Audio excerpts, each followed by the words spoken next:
நீங்கள் பார்த்து கொண்டிருப்பது நியூஸ் 21 செய்திகள். தமிழ்நாடு செய்திகளை உடனுக்குடன் தெரிந்து கொள்ள நியூஸ் 21 செய்திகளை பாருங்கள். சிறப்பு பூஜை மற்றும் அன்னதானம் நடைபெற்றது.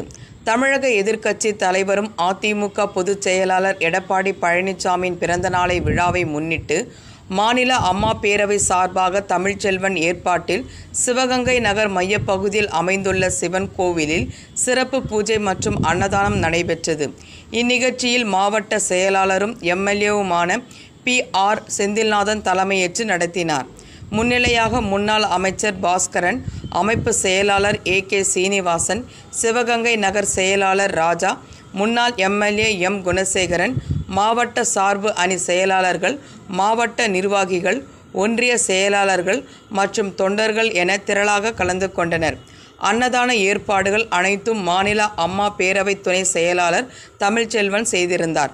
நியூஸ் 21 செய்திகளுக்காக தினேஷ்குமார். தேனி கண்ணகி கோயில் திருவிழா கொடியேற்றம். தமிழக கேரளா எல்லையில் உள்ள மங்களதேவி கண்ணகி கோவில் சித்திர பௌர்ணமி முழு நிலவு விழாவை முன்னிட்டு கொடிமரம் ஏற்றும் நிகழ்ச்சி நடைபெற்றது. தேனி மாவட்டம் தமிழக கேரளா எல்லை குமளி அருகே பெரியாறு புலிகள் சரணாலய பகுதியில் 2000 ஆண்டுகள் பழமை வாய்ந்த மங்களதேவி கண்ணகி கோவில் அமைந்துள்ளது. வரும் 12ஆம் தேதி சித்திர பௌர்ணமி முழு நிலவு விழா, மங்களதேவி கண்ணகி விழா, பூமாரி விழா என முப்பெரும் விழா நடைபெறுகிறது. ஆண்டுதோறும் சித்திர பௌர்ணமி விழாவை முன்னிட்டு ஒரு வாரத்திற்கு முன்பாகவே தேனி மாவட்டம் லோயர் கேம்ப் அருகில் உள்ள பழியன்குடி ஆதிவாசி குடியிருப்பு பகுதியில் விழாவிற்கான கொடிமரம் நட்டு கண்ணகி கொடி ஏற்றும் நிகழ்ச்சி நடைபெறும். அதேபோன்று இந்த ஆண்டு விழாவிற்காக கண்ணகி உருவம் பதித்த கொடியுடைய கொடிமரத்திற்கு சிறப்பு பூஜைகளை செய்து அதனை கூடலூர் கண்ணகி தேவி அறக்கட்டளை நிர்வாகிகள் மற்றும் பக்தர்கள் சுமந்து வந்து பெண்கள் குளவையிட்டு கொடிமரத்தினை நட்டனர். விழாவில் முன்னதாக பெண்கள் அனைவரும் பொங்கல் வைத்து வழிபாடு செய்தனர். இந்த நிகழ்ச்சிக்கான ஏற்பாடுகளை கூடலூர் கண்ணகி தேவி அறக்கட்டளையினர் ஏற்பாடு செய்திருந்தனர். நிகழ்ச்சியில் கூடலூர் பகுதியிலிருந்து ஏராளமான பக்தர்கள், பொதுமக்கள் கலந்து கொண்டனர்.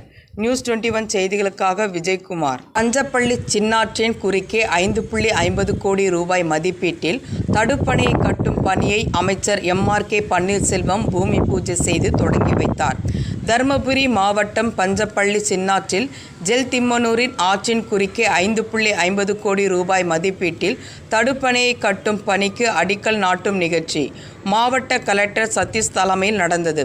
நிகழ்ச்சிக்கு தருமபுரி MP வக்கீல் மணி, திமுக மேற்கு மாவட்ட செயலாளர் முன்னாள் அமைச்சர் பழனியப்பன், முன்னாள் சட்டமன்ற உறுப்பினர் தடங்கம் சுப்பிரமணி ஆகியோர் முன்னிலை வகித்தனர். அணைக்கட்டு 2 கிலோமீட்டர் தொலைவில் அமைந்துள்ளது. இதன் மூலம் 856 ஏக்கர் விவசாய நிலங்கள் பாசன வசதி பெறுகின்றன. கடந்த 2 வருடங்களுக்கு முன்னர் சின்னாறு அணையின் நீர்பிடிப்பு பகுதியில் பெய்த கனமழையால் அணைக்கு நீர்வரத்து அதிகமாகி அணையின் பாதுகாப்பு கருதி அணையின் உபரி நீர் 28,500 கன அடி திறந்துவிடப்பட்டது. இதனால் சின்னாறு அணையின் கீழ்ப்புறத்தில் இருந்த ஜெல்திம்மனூர் அணைக்கட்டு மற்றும் ராஜபாளையம் அணைக்கட்டுகள் பெரும் சேதமடைந்தன. பஞ்சப்பள்ளி சின்னாற்றில் இருந்து வெளியேறும் உபரி நீரை ஜெல்திம்மனூர் ஆற்றின் குறுக்கே தடுப்பணை கட்டி கால்வாய் வழியாக அமானி மலலாபுரம் ஏரி, ராஜபாளையம் ஏரி, பஞ்சப்பள்ளி ஏரி, சாமனூர் ஏரி உள்ளிட்ட 15 ஏரிகளுக்கு தண்ணீர் செல்ல வேண்டி பொதுமக்களின் நீண்ட நாள் கோரிக்கையை ஏற்று ஏரிகளுக்கு தண்ணீரை பிரித்து அனுப்பும் வகையில் நீர்வளத்துறை நிதியிலிருந்து ரூபாய் 5.50 கோடி ஒதுக்கீடு செய்யப்பட்டது. அதனைத் தொடர்ந்து இன்று வேளாண் மற்றும் உழவர் நலத்துறை அமைச்சர் MRK பன்னீர்செல்வம் தடுப்பணை கட்டும் பணிக்கு பூமி பூஜை செய்து அடிக்கல் நாட்டி கட்டுமான பணிகளை தொடங்கி வைத்தார். இந்நிகழ்ச்சியில் திமுக நிர்வாகிகள், அரசு அதிகாரிகள் என திரளானோர் கலந்து கொண்டனர். நியூஸ் 21 செய்திகளுக்காக முனியப்பன். ராணிப்பேட்டை மாவட்டம் களவை அடுத்து வேலூரில் விளையாட்டு தகராறு, வீட்டின் மீது பெட்ரோல் குண்டு வீச்சு. இந்த சம்பவம் தொடர்பாக களவை காவல் நிலையத்தில் 4 பேர் கைது. விளையாட்டு வினையாகும் என்ற பழமொழிக்கேற்ப கேரம்போர்டு விளையாட்டில் ஏற்பட்ட தகராற்றில் வீட்டின் மீது பெட்ரோல் குண்டு வீச்சு. இது சம்பவம் தொடர்பாக களவை காவல் நிலையத்தில் 4 பேர் கைது. ராணிப்பேட்டை மாவட்டம் ஆற்காடு அருகே உள்ளது வேலூர் கிராமம். இந்த கிராமத்தில் நேற்று மதியம் அதே பகுதியை சேர்ந்த இளைஞர்கள் 4 பேர் கேரம்போர்டு விளையாடி கொண்டிருந்த போது இருவருக்கும் இடையே விளையாட்டு சம்பந்தமாக தகராறு ஏற்பட்டதில் கோகுலுக்கு 6 தையல் போடும் அளவுக்கு மண்டை உடைந்தது. இதில் ஆத்திரமடைந்த கோகுல் இவரது நண்பர்களான 3 பேர் சேர்ந்து கேரம் போர்டு விளையாடிய போது மண்டை உடைத்ததுக்கும் பழி தீர்க்கும் வகையில் மணி வீட்டின் மீது பீர் பாட்டிலில் பெட்ரோல் நிரப்பி தீயிட்டு வீசினர். இதில் வீட்டின் கதவு எரிந்ததுடன் வீட்டில் இருந்த துணிமணிகளும் எரிந்து சேதமானது. மேலும் இது தொடர்பாக மணி தந்தை அண்ணாமலை கலவை காவல் நிலையத்தில் கொடுத்த புகாரின் பேரில் 4 பேரை காவல் கண்காணிப்பாளர் விவேகானந்தா சுக்லா உத்தரவின் பேரில் துணை காவல் கண்காணிப்பாளர் இமயவர்மன் தலைமையிலான காவல் ஆய்வாளர் சசி, சாலமன், உதவி ஆய்வாளர் அமரேசன், தலைமை காவலர் சரவணன் கொண்ட போலீசார் கைது செய்தனர். நியூஸ் 21 செய்திகளுக்காக பாஸ்கர். ஆண்டிப்பட்டியில் ஆடுகள் விற்பனை அதிகரிப்பு. தேனி மாவட்டம் ஆண்டிப்பட்டியில் இன்று நடைபெற்ற ஆட்டு சந்தையில் சித்திரை மாதத்தில் கோவில் விழாக்கள் அதிகமாக நடப்பதால் ஆடுகள் விற்பனை அதிகரித்து ஆடுகள் அதிக அளவில் விற்பனை ஆனதாக விவசாயிகள் கூறுகின்றனர். மேலும் 10 கிலோ எடை கொண்ட ஆடு 8,000 ரூபாய்க்கும் 25 கிலோ கொண்ட ஆடு 15,000 ரூபாய்க்கும் விற்பனையானது. இன்று 20 லட்சத்துக்கும் மேல் ஆடுகள் விற்பனையானது. இதனால் வியாபாரிகள், விவசாயிகள் மகிழ்ச்சி அடைந்தனர். நியூஸ் 21 செய்திகளுக்காக விஜயகுமார். சித்திரை திருவிழாவை முன்னிட்டு நீர்மோர் பந்தல் திறக்கப்பட்டது.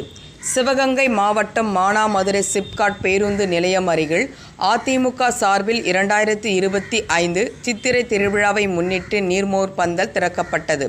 கிழக்கு ஒன்றிய செயலாளரும் முன்னாள் எம்எல்ஏ எம் குணசேகரன் தலைமையில் நடைபெற்ற இந்நிகழ்ச்சியில் மாவட்ட பொறுப்பாளர்கள் தனபாண்டி, சென்னை மாரியப்பன், பாலகிருஷ்ணன், சங்கையா, தே. புதுக்கோட்டை ராமு மற்றும் மகளிர் அணி நிர்வாகிகள் கலந்து கொண்டனர்.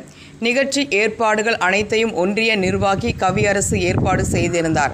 நியூஸ் 21 செய்திகளுக்காக தினேஷ். வேடசந்தூரில் அடுத்தடுத்து 3 வீடுகளின் கதவை உடைத்து கொள்ளை முயற்சி. திண்டுக்கல் மாவட்டம் வேடசந்தூரில் யூசுப் நகர் 3வது தெரு குளக்கரை பகுதியில் வசிப்பவர் சூசமாணிக்கம். இவர் அரசு பள்ளி தலைமை ஆசிரியரான இவர் வீட்டு பின் பக்க கதவை உடைத்து உள்ளே நுழைந்த மர்ம நபர்கள் அவர் வைத்திருந்த வீட்டு உபயோகப் பொருட்களை எடுத்துக்கொண்டு சென்றனர். அடுத்ததாக மன்சூர் அலி என்பவரின் காம்பவுண்ட் சுவர் ஏறி குதித்து கதவை உடைக்க முயற்சி செய்துள்ளனர். அதற்கு அடுத்ததாக பிரபாகரா குமார் என்ற வழக்கறிஞரின் வீட்டு கதவை உடைத்து கொண்டிருக்கும் பொழுது சத்தம் கேட்டு எழுந்ததால் மர்ம நபர்கள் தப்பி ஓடிவிட்டனர். இந்த சம்பவம் குறித்து தகவல் அறிந்த வேடசந்தூர் போலீசார் கொலை முயற்சி சம்பவத்தில் ஈடுபட்ட மர்ம நபர்களை தேடி வருகின்றனர். அடுத்தடுத்து 3 வீடுகளில் கொள்ளை முயற்சி நடைபெற்ற சம்பவத்தால் அப்பகுதியில் பரபரப்பான சூழ்நிலை ஏற்பட்டது. மன்னார் கோவில் அருகே வீடு கட்ட பள்ளம் தோண்டிய போது நடராஜர் சிலை கண்டுபிடிப்பு.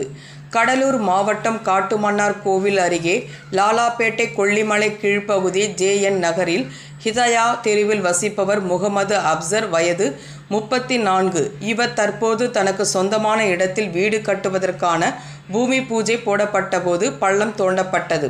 அப்பொழுது எதிர்பாராத விதமாக சுமார் மனையிலிருந்து 2.5 அடி ஆழத்தில் ஏதோ தட்டுப்படுவது போல் சத்தம் கேட்டது. பின்னர் முழுவதுமாக தோண்டப்பட்டப்போ பழமையான சுமார் 3 அடி உயரத்தில் நடராஜர் சிலை, முழு உருவ சிலை சிதைந்த நிலையில் எடுக்கப்பட்டது. அதனுடன் நந்தி வாகனம், வஸ்திர தேவர் பிணமான நடராஜர் சிலை இவைகள் கண்டெடுக்கப்பட்டது. உடனே இச்செய்தி காட்டுத்தீ போல் லாலாப்பேட்டை நகரம் முழுவதும் பரவியது. தொடர்ந்து பொதுமக்கள் பார்வையிட குவிய தொடங்கினர். பின்னர் காட்டுமன்னார் கோவில் காவல்துறையினருக்கு தகவல் தெரிவிக்கப்பட்டு சம்பவ இடத்திற்கு உதவி ஆய்வாளர் அன்பழகன் மற்றும் வட்டாட்சியர் பிரகாஷ் மற்றும் சம்பவ இடத்திற்கு விரைந்து சென்று சிலையை பார்வையிட்டு மேலும் அப்பகுதியில் சிலைகள் இருக்கின்றதா என சோதனையிட JCB இயந்திரம் வரவழைக்கப்பட்டு பள்ளம் தோண்டும் பணி நடைபெற்று வருகிறது.